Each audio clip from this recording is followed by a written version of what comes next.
Welcome to the Cops, Criminals, and Christ podcast. It's kind of funny when you have a problem in regular life, you could avoid that area or avoid that person or whatever. Switch schools. You could do all kinds of things to avoid problems.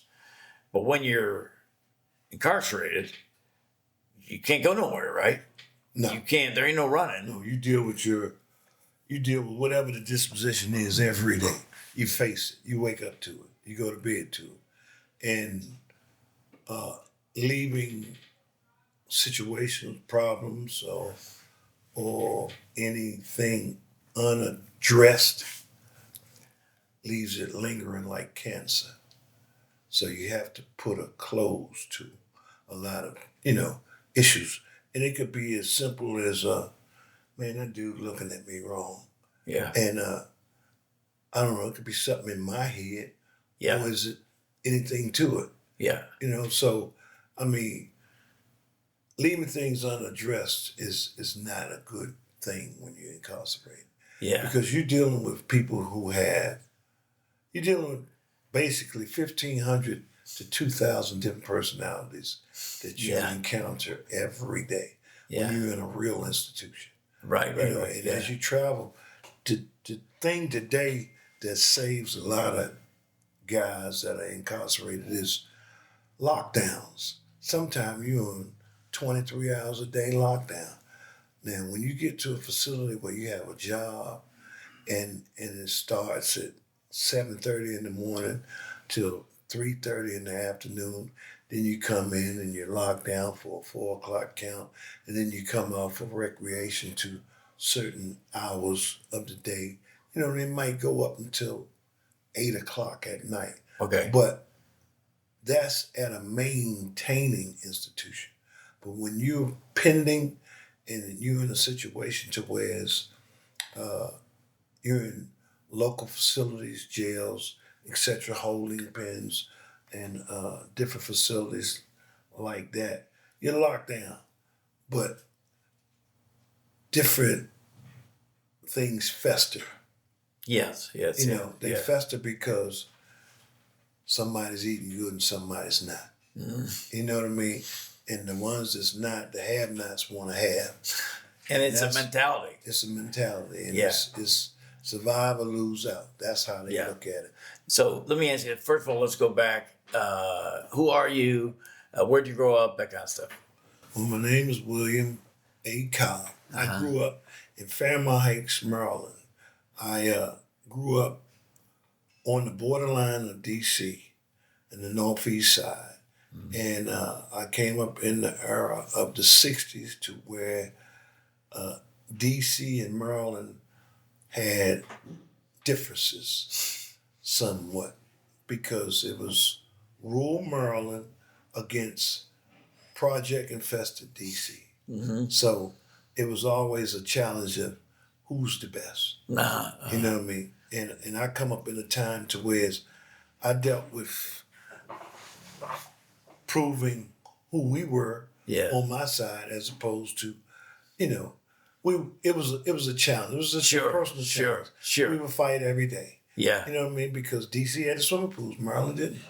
Oh, I didn't know that. Yeah, I didn't know D.C. that. had swimming pools. So, but as soon as and this is a D.C. thing that most people don't understand because it seems stupid because you're right on the border, but even among the policemen I worked with, if one policeman grew up in Maryland, another policeman grew up in the city, there was a beef. It was a beef. And wasn't that people don't get along and still work together, whatever, but you had to earn that. If you want respect, you had to earn it. You had to earn your rites of passage. Yep. And that was through either being very well recognized or a very good fighter. Because we meshed together with, before the Go-Go was declared the Go-Go, it used to be called H&H Club, where we used to just go to parties. And we would go to the theaters where they had the all-night party. Okay. You would go to the movies first, and then they would have the band start at midnight till 6 a.m. Like at the Senator movies or something? The Senator? Atlas. Yeah. The Atlas, there you go. And we used to go up, way uptown, which Ontario Theater was called the Creambow Palace. Mm-hmm. And then the other theater was Northwest Gardens. I went to all of those parties on the bus. On the bus, you We took the didn't- bus down there. We took You the didn't bus. have- We didn't have a car. So when you got there, everything was cool. The movies, no problem. But after at the party or whatever, somebody Because starts talking to you from Well, your Maryland. friends and knowing DC. their girls and That's right, Their yeah. girls didn't like some of their home.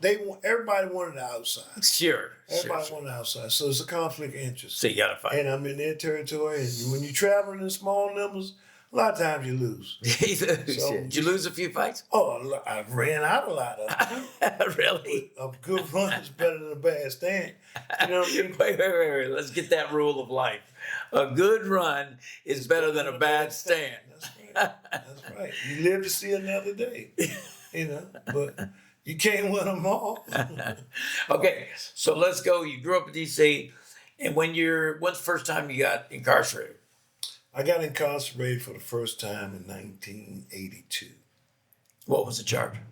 Second degree murder. Now wait, that was your first time like locked up as a juvenile. You never spent a year or two Never in spent juvenile. any time in juvenile or nothing. Oh, you didn't? I Okay. came right out of high school, went to college, Prince George Community College, and then I stepped away from college because the money to me wasn't coming fast enough. Yeah.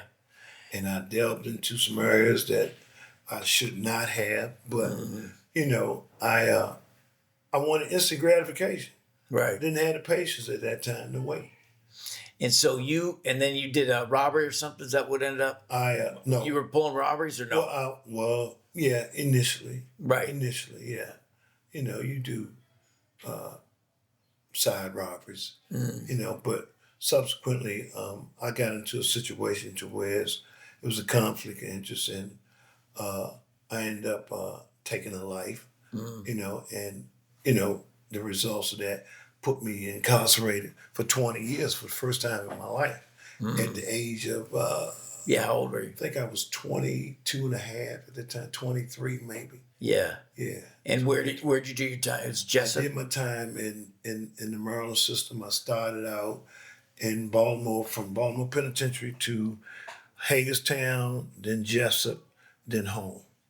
All right, now let's talk about to the guys that are new, that are just arriving, and you're in a new institution. Every time you get to a new institution, you got to prove yourself, or does your reputation Some or whatever? You got reputation- friends everywhere, or no? Well, you do. You gonna recognize somebody because you're Yeah. in this life. Yeah, You know, and contrary to belief, there are no secrets in prison. really. There's no secrets. A lot of times your title precedes you before you get there. You know what I mean? Because someone knows someone who is, if you're hot, it's already known. If you're not, it's known. If you're a stand-up guy and well respected, it's known. So If you're a guy, you said before we started talking, you were saying that there's a couple rules to live by that help you, and one is you were talking about mind your business. What was a couple things you said? well, And respect. There's something about Number that one, helps you inside to mind survive. your business is number one. Yeah. Aside from respect, they kind of collide because things that don't pertain to you, you need to let it go. Miss me with that BS. You know what I mean? Because it's not your fight. You know, now if you got a homeboy or you got someone that is near to you and you enter into the institution, you make a personal decision. Do I get involved or do I not? But when you're coming in the door and you got somebody that you're familiar with, and it's a situation, whether it's wrong or right, you have to make a decree within yourself as to which way do I want to go. Because now I got to establish myself. You know what I mean? And if And what about the respect thing? As important to respect others. I mean, respect is without saying, it's mandatory. I don't walk to the kitchen line and get in front of people. I'm looking to die tonight. You know what I mean? You just don't do that.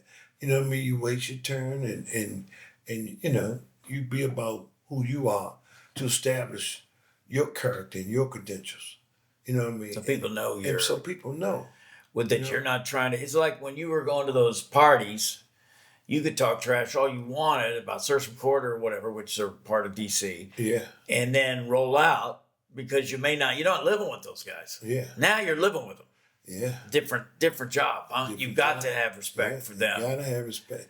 You gotta have respect for even the ones that you don't feel Sure, want respect for. Yeah, yeah, yeah, yeah. You know, but yeah. you know, again, I can't reiterate enough. Respect is key in prison. You know, it's interesting. The Bible directs this too. It talks about look not every man on his own things, but every man also on the things of others. So you figure what that guy is. I'm gonna deal with him like I just got to think a little bit about what his life is, and if I disrespect him, that's gonna cause him and me problems. You know, as opposed to just think about yourself all the time. Yeah. But as you now then you got out after that one, and you were out how long? Stayed up 10 years. You stayed out 10 years. I didn't know that. Okay, and while you're out those 10 years, you're messing around drugs, that kind of stuff. I dibble. When I got home the first time, I tried to get myself more responsibility. I got married 6 months after I returned. Oh, you did? The first time. And, you know, I had one son. I had a daughter prior. And I was trying to establish myself in a relationship as a family man. And I worked. I got jobs. And seemed like money was coming a little slow. It wasn't progressing as fast as I wanted. Right. So, you know, we all have ties to the streets. Sure. It's not hard to. That's a job that's open for everybody. You can always find work. You can always find work. But the fact of finding work is you have to be responsible, and you have to pay people when you depending on the type of work you're doing. Right. You know what I mean? But I got back involved in the drug trade, and you know, I guess I was progressing, but today's game, you can't tell the Cowboys from the Indians, you know, and you just don't know what's hooked up to the next man's trailer, you know, and you before you know it, you find yourself meshed in with conspiracies of others' behavior that you knew nothing of, and a lot of times, subsequently, it causes you to have a downfall, and that's what happened with me in a sense because I got involved with a few people that was already negotiating their life with the people that was the opposition.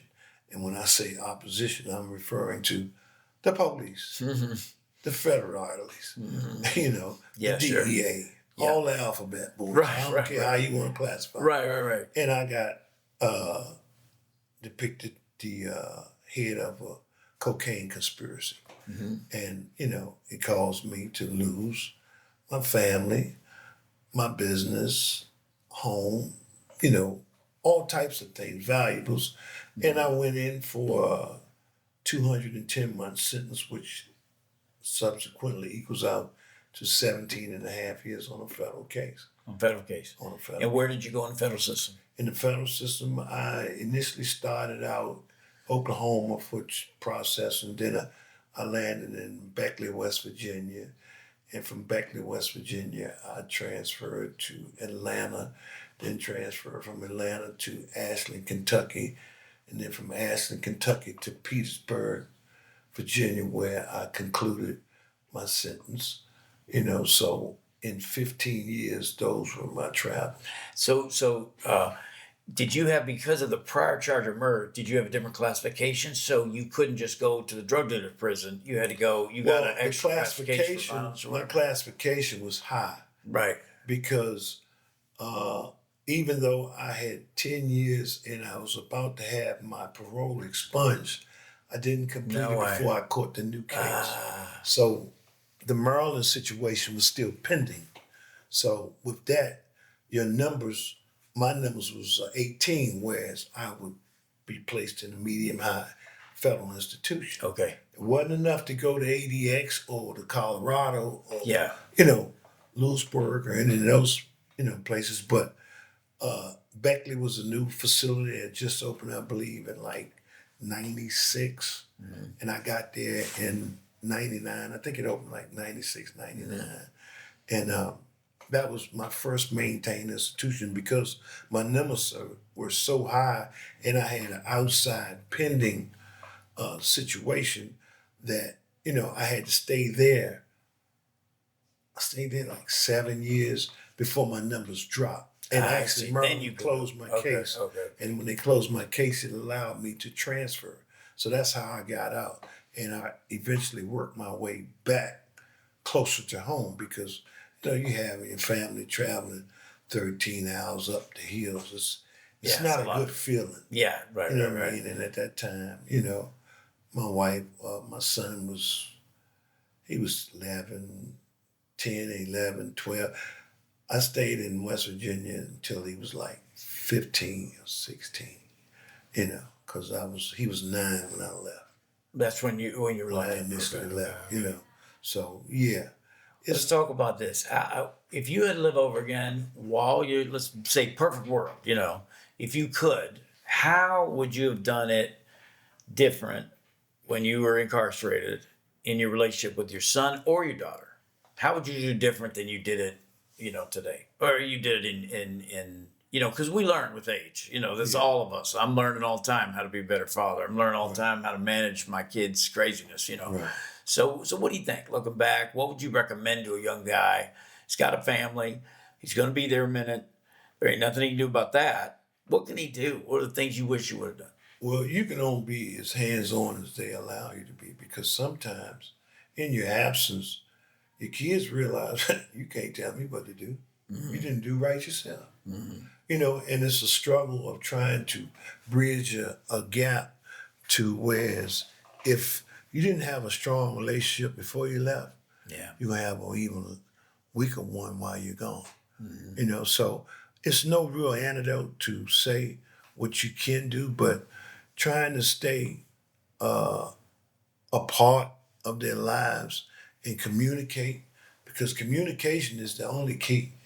If you can deter them from just disliking you because of what you did, then that's a feat within itself.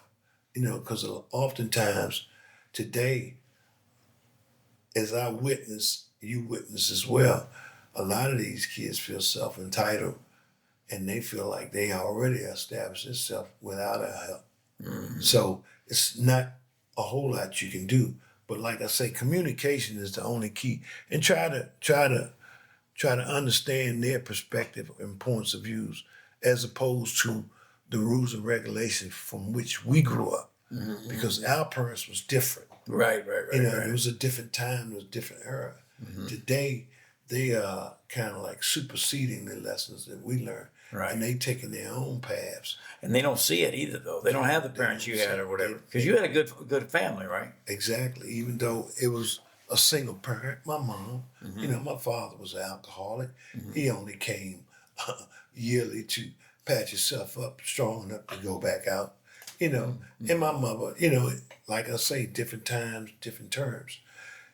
They allowed that because their education was minimal.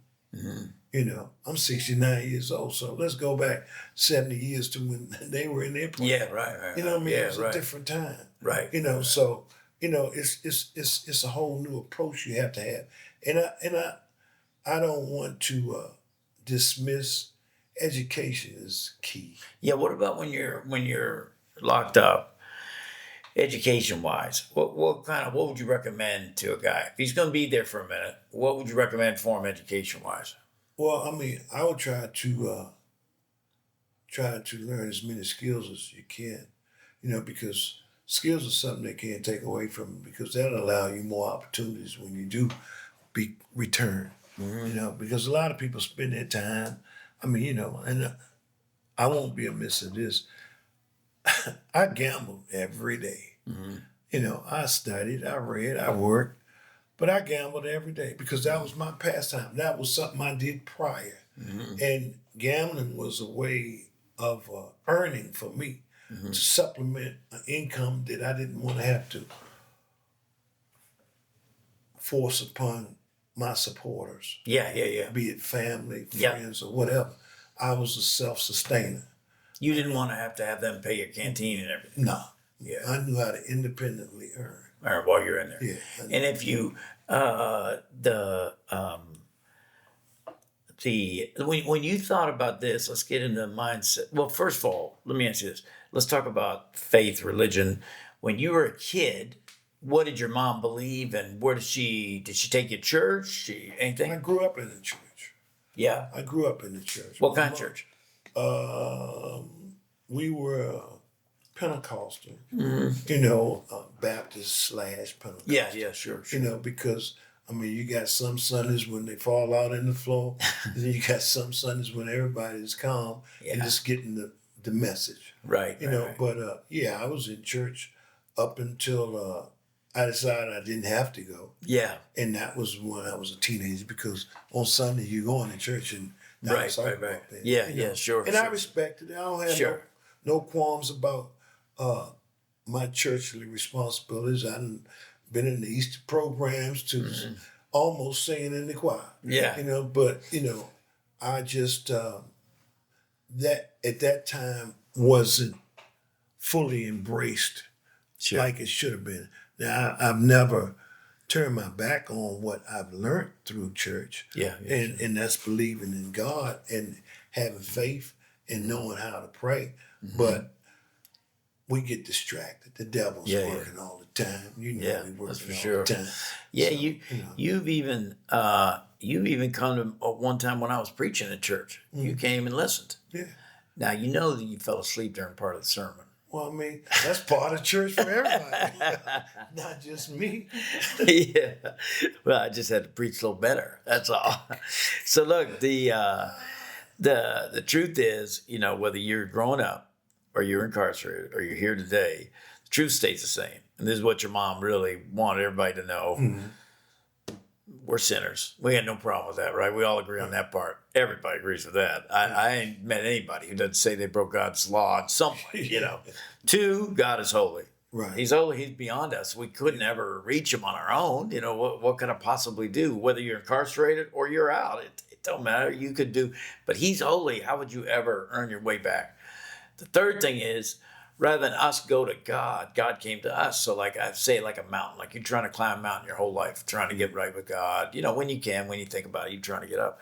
Cool thing is, Jesus came down the mountain. So God came down the mountain to us instead. So it's kind of like what we're talking about here, where you can feel what it feels to be incarcerated because you've been there.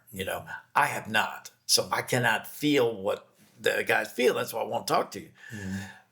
Same way Jesus, he came down and he experienced what we experienced, tested in all points, even as we are, the Bible says, and yet without sin. And then the fourth thing is, and then he died for us. He paid our penalty. So it's a great one with incarceration. Like you imagine if you were getting ready for your federal sentence there, which was a long sentence, when you got that sentence, if sentencing day, somebody came up and said, I'll do the 17 years for you, that'd be pretty incredible. And then that's the story of the cross, right? As Jesus came and he paid for all my sins. Backdoored that. Yeah.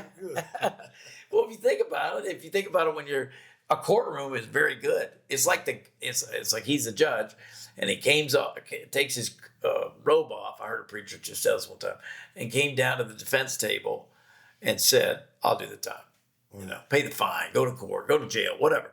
And this is what Jesus did. He came down to earth to pay for your sins and my sins. Now, you've committed homicide, but the Bible says when you've committed murder in your heart by hating people, so I've committed murder. So in God's eyes, we're both in trouble. You know what I mean? Right. But it's by his grace. He came down, he paid our penalty. So that's the beauty. And then everybody's got to repent. You got to be right with you. It's kind of like when you were getting married versus dating. Mm-hmm. You could date all day long, but at some point you got to commit, Yeah. And that's the difference. You commit to him. That's just the story of the boy that cried wolf. You just keep on, crying wolf, expecting people to save you, and then when you get away, you laugh, ha ha ha. Yeah. Ha. But sooner or later, the wolf, your cries aren't going to be heard, and the wolf is going to get you. Mm-hmm. You know what I mean? But you have to come to a commitment at some point in your life. Mm-hmm.